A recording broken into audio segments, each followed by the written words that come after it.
Hello students, आज हम सभी क्लास 10th का बिहार बोर्ड का 4th चैप्टर पढ़ेंगे कि भारत में राष्ट्रवाद। तो उसका कुछ वस्तुनिष्ठ प्रश्न है, ऑब्जेक्टिव प्रश्न है, जिसको हम आज डिस्कशन करेंगे कि वो प्रश्न है तो प्रश्न का सही आंसर क्या है। तो आपका पहला प्रश्न इसमें आता है कि गदर पार्टी की स्थापना किसने और कब की थी।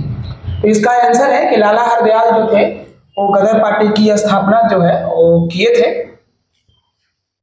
हाँ, लाला हरदयाल ने गदर पार्टी की स्थापना की थी और 1913 ईस्वी में हुआ था गदर पार्टी की स्थापना। इसका मुख्य उद्देश्य था कि कांग्रेस जो थे वो स्वतंत्रता संग्राम में भाग लेते थे, तो उसमें गांधी जी ने कहा था कि मैं अहिंसा का पालन करूंगा, लेकिन इन्होंने कहा था कि नहीं, सिर्फ हम अहिंसा के धर्म से अपने उसके रास्ते पे चल करके आजादी नहीं दिला सकती है। तो इन्होंने एक गदर पार्टी की स्थापना की थी। आगे आता है कि जालियांवाला बाग हत्याकांड किस तिथि को हुआ था। तो इसका आंसर है कि 13 अप्रैल 1919 को जनरल डायर के आदेश पे जो लोग इकट्ठा हुए थे अमृतसर में, एक जालियांवाला बाग जगह इलाका है, वो एक पूरा मैदान है, फील्ड है, उसमें सारे लोग इकट्ठा हुए थे और आगे की रणनीति तैयार करने के लिए इकट्ठा हुए थे कि हम भारत को कैसे आंदोलन में लड़ेंगे या फिर कैसा हमारा टारगेट होगा।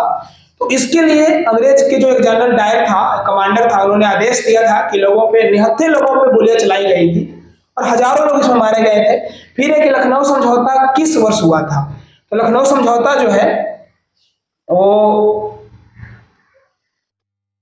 लखनऊ समझौता आपका कि 1916 में जो है वो हुआ था और ये मुस्लिम लीग और कांग्रेस के बीच में किया गया था एक समझौता। इसे लखनऊ पैक्ट के नाम से भी जाना जाता है। तो ये कांग्रेस और मुस्लिम लीग, इंडियन मुस्लिम लीग और इंडियन नेशनल कांग्रेस, इन दोनों के बीच में ये समझौता कराया गया था। आगे कि असहयोग आंदोलन का प्रस्ताव कांग्रेस के किस अधिवेशन में पारित हुआ था। तो इसका सही आंसर है कि असहयोग आंदोलन का जो अधिवेशन हुआ था वो दिसंबर 1920 में नागपुर में अधिवेशन कराया गया था कांग्रेस का, क्योंकि कांग्रेस की स्थापना 28 दिसंबर 1885 ईस्वी को हुई थी और प्रत्येक 20 साल हर दिसंबर में भारत के किसी न किसी एक शहर में इनका अधिवेशन होता था, जहां पे ये सारे प्लान बनाए जाते थे, वो सारे चीजें तैयार की जाता था, रणनीति तैयार की जाती थी कि हम आगे की और कैसे बढ़ेंगे। तो दिसंबर 1920 में नागपुर में किया गया था। उसके बाद है अगला प्रश्न आपका आता है कि भारत में खिलाफत आंदोलन कब और किस देश के शासक के समर्थन में शुरू हुआ। तो इसका आंसर है कि 1920 में जब असहयोग आंदोलन चल रहा था, उसी समय भारत में दो मुस्लिम भाई थे जिन्हें अली बंधु के नाम से भी जाना जाता है।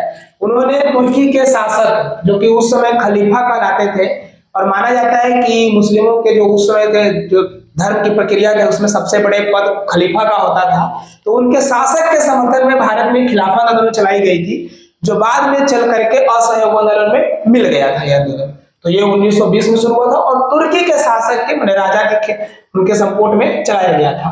फिर एक सविनय अवज्ञा आंदोलन कब और किस यात्रा से शुरू हुआ था।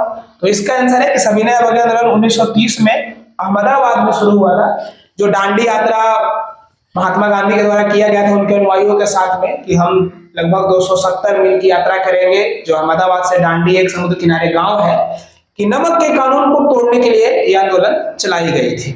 उसमें कई उनके सहयोगियों ने भाग लिया था। तो इसका आंसर है 1930 अहमदाबाद। आगे आता है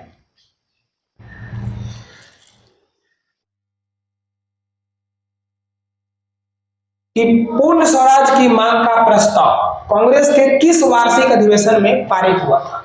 तो इसका आंसर है कि 1929 लाहौर। ये लाहौर अधिवेशन जो है वो पंडित जवाहरलाल नेहरू के अध्यक्षता में हुई थी और ये पहली बार था कि पंडित जवाहरलाल नेहरू कांग्रेस की अध्यक्षता किए थे और उन्होंने ही मांगा था कि भारत में पूर्ण स्वराज चाहिए, हम वो आधी अधूरी आजादी नहीं लेंगे कि हमें सिर्फ प्रशासन में भाग दीजिए, उसके बाद फिर नौकरियों में भाग दीजिए। तो ये पहली बार अधिवेशन था जब कांग्रेस ने पूर्ण तरीके से मांग की थी कि भारत को पूरा फ्रीडम चाहिए, पूरी आजादी चाहिए और पूर्ण स्वराज की मांग की गई थी। आगे आपका सवाल आता है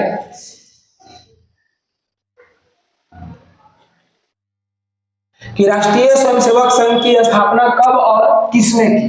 तो इसका आंसर है कि 1925 में केशव बलराम हेडगेवार, जिनको हम लोग केबी हेडगेवार के नाम से भी जानते हैं, ये एक व्यक्ति थे जिन्होंने पहले कांग्रेस के नेता रहे थे, बाद में कांग्रेस से कुछ मतभेद होने के बाद इन्होंने एक अपना संगठन बनाया था कि राष्ट्रीय स्वयंसेवक संघ, जिसे हम लोग शॉर्ट फॉर्म में आरएसएस के नाम से भी जानते हैं। और ये एक हिंदुवादी संगठन है तब बहुत सारे इनके काम भी है, इनको पे 2 बार बैन भी लगाया गया है भारत में, चूंकि ये चीजें रही है। तो इन्होंने केशव बलराम हेडगेवार हेडगेवार के अध्यक्षता में 1925 में स्थापना की गई थी। आगे आता है कि वल्लभ भाई पटेल को सरदार की उपाधि किसान आंदोलन के दौरान दी गई। तो ये है कि बारदोली, क्योंकि इनके पहला नाम था वल्लभ भाई पटेल, इसी आंदोलन के बाद इनके नाम के आगे सरदार जुड़ गया था, और तब से हम लोग इनको सरदार पटेल के नाम से जानते हैं, या लौह पुरुष के नाम से जानते हैं, या सरदार वल्लभ भाई पटेल के नाम से जानते हैं। ये भारत के प्रथम उप प्रधानमंत्री और गृह मंत्री भी रहे हैं, सूचना प्रसारण मंत्री भी रहे हैं। तो ये बहुत सारे मंत्रालय समाये। आगे है कि रंपा विद्रोह कब हुआ था? तो रंपा विद्रोह जो है वो पहला रंपा विद्रोह 1879 में यानी कि 1879 में हुआ था, और दूसरा हुआ था 1922 में। यानी कि इसमें से कोई भी ऑप्शन जो है वो सही नहीं है। इसका सही ऑप्शन है कि 1922 में हुआ था रंपा विद्रोह, और पहला रंपा विद्रोह आंध्र प्रदेश में 1879 में हुआ था, लेकिन दूसरा जो सबसे फेमस रहा था वो 1922 में हुआ था। तो आज तक के लिए हम आपको यही करते हैं कि भारत में जो राष्ट्रवाद है उसका ऑब्जेक्टिव पूरा हो गया।